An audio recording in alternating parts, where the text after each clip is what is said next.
meaning there's no standard for hot throw. Hey guys, welcome back to my channel. For anyone who's new here, hi, my name is Nikki. For today's video, we're going to test 4 candles I made a little bit over 2 weeks ago. I'm pretty sure I mentioned before in my Q&A video that I do make my tester candles wickless. Then just use something the size of the wick to pierce and insert my wick. All these 4 candles, all 4 of these candles, they're the same wax, just different fragrance oil from my line. I'm going to test the same wick in each candle at the same time. Doing a 2-hour check for about, I'll just do 2 hours to be honest for the first burn and go from there. So I have my box of wicks right here. I'm just going to honestly randomly pick wicks out of this box to test with the candles and then go from there. I also want to mention that once I find my baseline wick for each scent and wax combination, if it burns the way I like it burning, I will go ahead and make a whole new candle and burn it from top to bottom, with the exception of 3, because I did make 3 of them relatively full and made 1 halfway. So even if I did halfway version or a halfway fill on these containers, once I found my baseline wick, I would go ahead and make a whole full new one with that wick and test it at a power burn from between 7 to 10 hours, mostly 8 hours to be honest, and go from there. So I'm gonna flip the camera around so we can see how I test these candles. Alrighty guys, so this is a tool that I use to pierce my wax. We're going to use the LX22 wick first, and then go from there.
Alright, so it is now 5:18. So we're gonna come back and take a look at these at 7:18.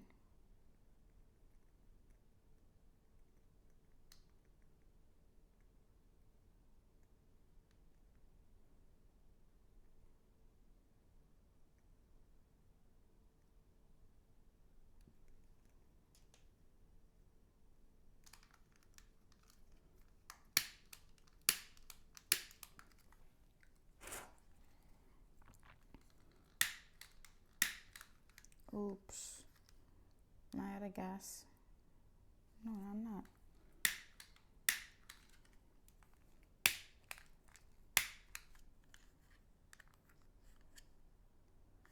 What the hell?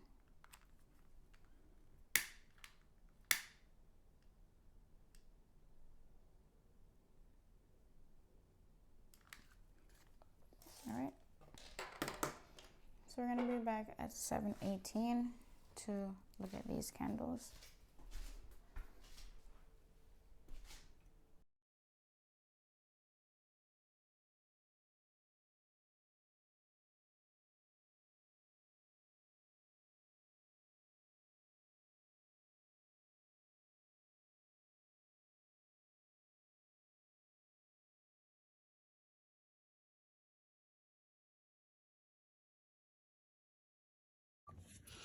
Okay guys, so at the 2 hour mark, this is where they're at. None of these burnt the way I wanted them to, especially not mahogany teak wood. And I also have jar adhesion issues. Well, I don't see it now, but if you go back a few minutes in the video, you would see that I had jar adhesion issues on some of these. So I'm going to go ahead and extinguish these flames. Wait until they harden a little bit later on, and then smooth the top over with my heat gun and try again. So I think I'm going to actually do the second burn with a different wick on these on camera for this video. So I'm just gonna go ahead and talk about hot throw and fragrance load.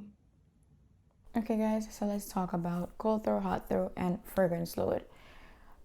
When I test my candles for scent throw, for the hot throw, I usually test in my bathroom first. I do the rule of thirds, where I do BLO, so bathroom, living room, and other, and it will go from the smallest to the largest. So my bathroom is the smallest part in my apartment. My living room is the second smallest from that, and then my bedroom is the largest, and the bedroom will be the other for me. I want to mention, when you're testing, before I even go any further, when you're testing for hot throw, there's some things you got to keep in mind when you're testing in an air for hot throw. One thing I don't think I've seen people mention often enough is if that area you're testing in is properly ventilated. If you are testing in an area that is poorly ventilated, there's not enough air circulation going on in that area, you won't get the scent through that from the candle. Even if that candle really is a good throw-in, good hot throw scented candle, if there's not much air particles moving around in that specific area, you will not get the scent being thrown over the room. The heat being projected from your burning candle needs air particles to trap that heat with that scent and disperse it in that room. If there's not enough fresh air or enough air in general circulated, being generated in that room, you will not get a good hot throw. So you want to be mindful for the fact that when you're testing the hot throw for your candle, make sure you're testing in a well ventilated area. That is one. Two, hot throw is subjective to everyone, meaning there's no standard for hot throw. What might be a great hot throw to me might not be a good hot throw to you, and vice versa. What I might think to be a moderate or a poor hot throw might be overwhelming for you. And that is why I use 3 to 4 people in my testing at all times. So there's myself and 3 other friends who I designate to be my testers. You want to make sure when you're testing your candles, you have several people testing the same candle to give you the feedback on the same items, whether it's scent throw, how high the flame is, does it flicker, does it soothe, does the wick mushroom a lot, how strong is the scent when they burn the candle for the first 2 or 3 hours, things like that. You do not want to be the only person testing, because us as candle makers, we sometimes become prone to nose blindness, where so many scents being generated in that same area can clog our nostrils and we can't smell correctly. So that's one of few reasons why you should have several people be also testing with you and not just test by yourself. Now, back to the subject of a candle being subjective. As candle makers, you might have a candle that you think it's amazing, the scent through is amazing, and a customer might get the candle and think it's weak or it's moderate. And it happens, and there's nothing wrong with the candle that you made. It's just that everyone's sense of smell is very much different.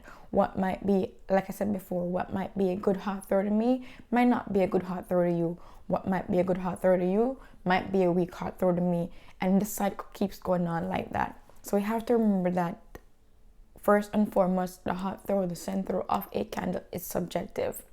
Now, if you're not getting the hot throw that you deem suitable to sell for your candles, the solution is not to add more fragrance oil.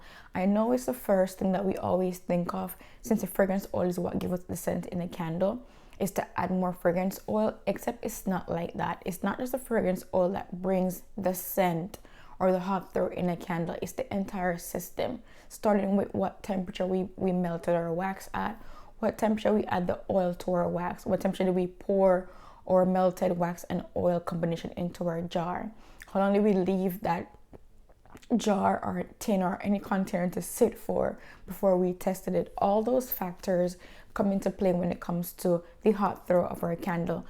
I know there are some people I've seen who've asked questions on other candle makers YouTube videos where they ask, what can I do to improve my hot throw? And the thing is, candle makers and even suppliers on website cannot give you a direct answer.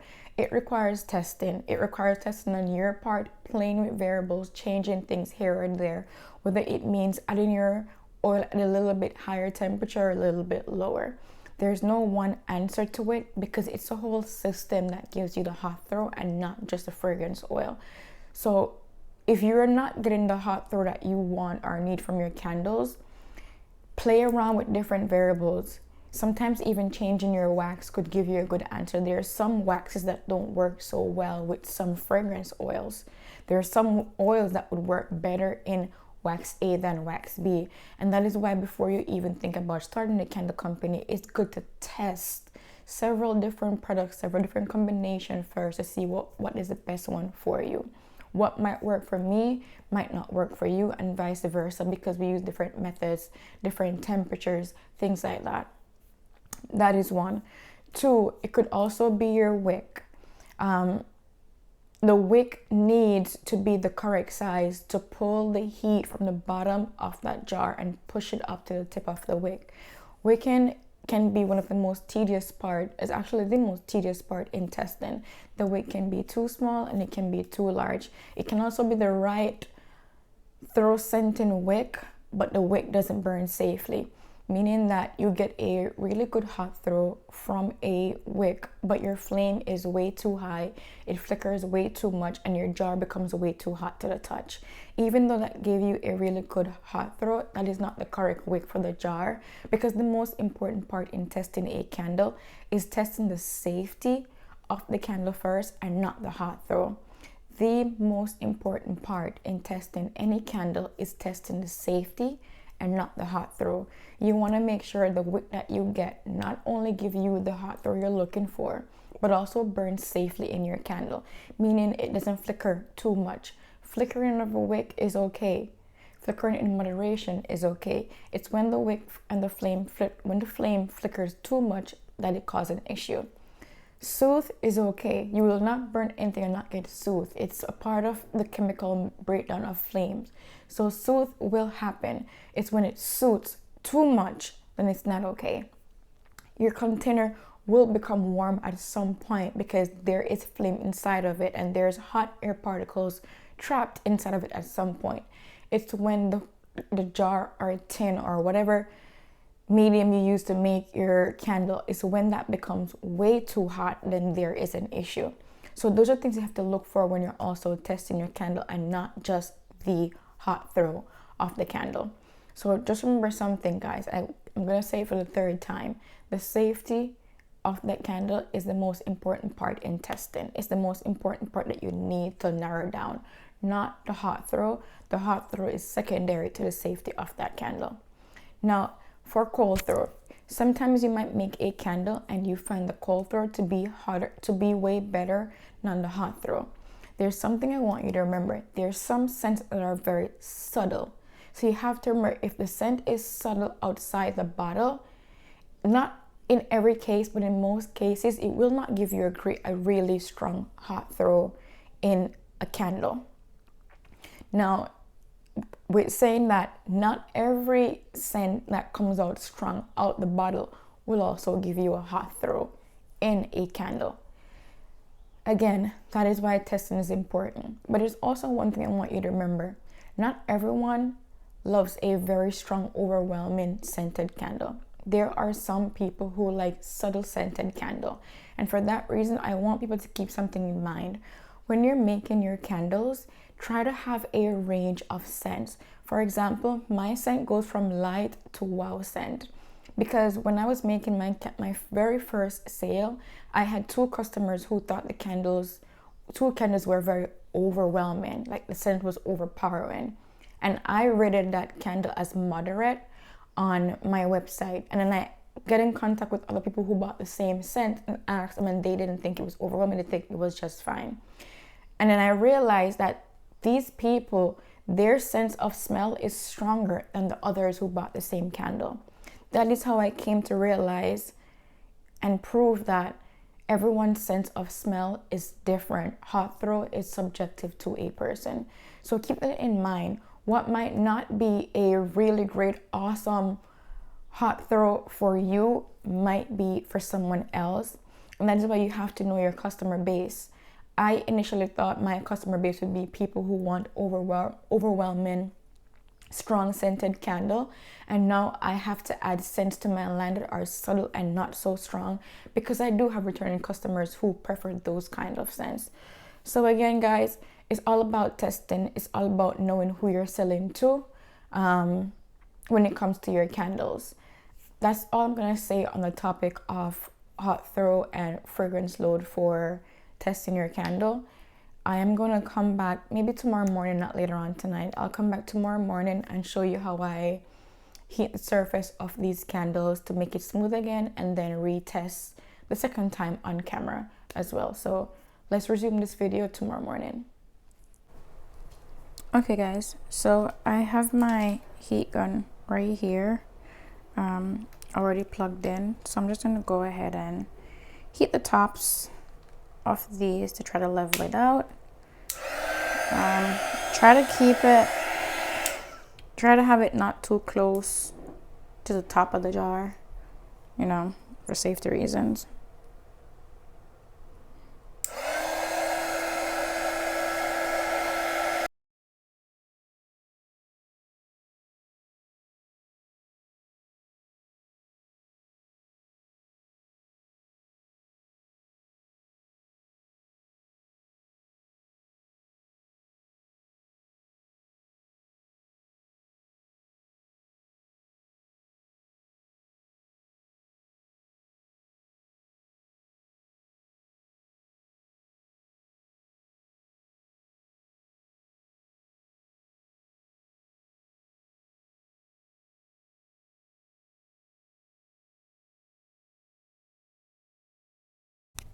Okay guys, let's try this again, but this time I am actually going to do different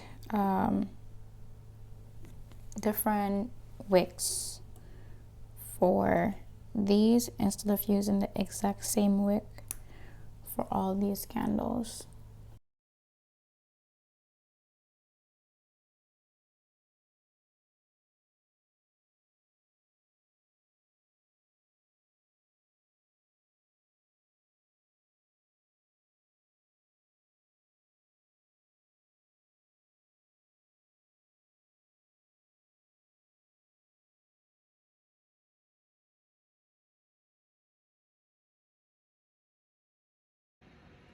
Okay guys, so I had gone ahead and extinguished this flame because